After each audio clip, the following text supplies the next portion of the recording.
Validación de formularios en JavaScript. ¿Cómo eliminar los espacios en blanco de un formulario en JavaScript? Hola a toda la audiencia del canal Truth Blog. En el día de hoy te vamos a mostrar 5 métodos distintos para eliminar los espacios en blanco existentes en un formulario en JavaScript. Es algo bastante común que el usuario, a la hora de ir a rellenar un campo de datos en un formulario, introduzca sin querer espacios en blanco, ya sea al principio o al final de ese campo de datos. Entonces, a la hora de realizar la validación de datos, es importante ser capaces de eliminar cualquier espacio en blanco que exista al principio o al final de los datos que haya introducido ese usuario. Y eso es exactamente lo que vamos a aprender en el día de hoy. Entonces vamos a comenzar.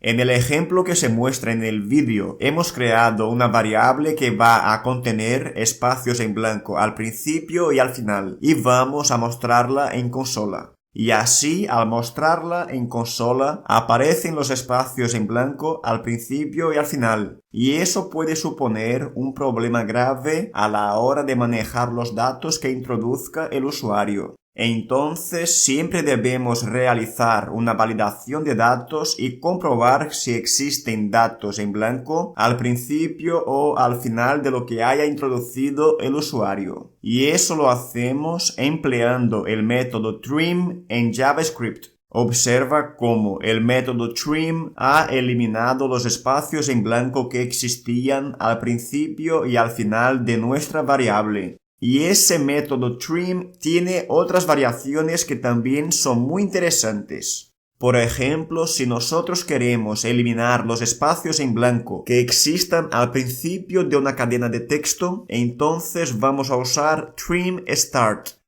Y si no nos gusta el método trim start, vamos a poder usar trim left, que hace lo mismo que trim start.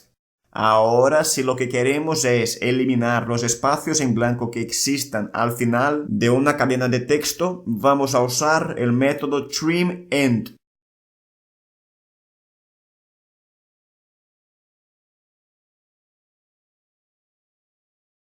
Y el método trimEnd cuenta con un alias que hace lo mismo que él y se llama trimRight.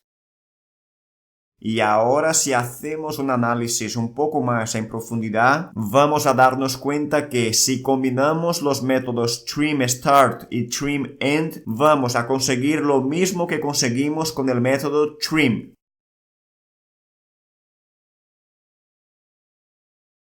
Y ahora, en la parte final del vídeo, te vamos a mostrar una aplicación que bien podría ser un ejemplo real donde el usuario tiene que introducir datos en un formulario, en un campo de datos. Estaremos utilizando la sentencia prompt para solicitar al usuario que introduzca un texto cualquiera.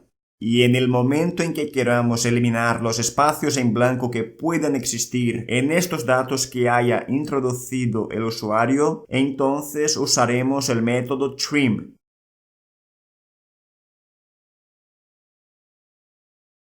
Como hemos visto antes, el método trim cuenta con algunas variaciones que se pueden utilizar según el caso, eliminando así los espacios en blanco existentes al principio o al final de una cadena de texto.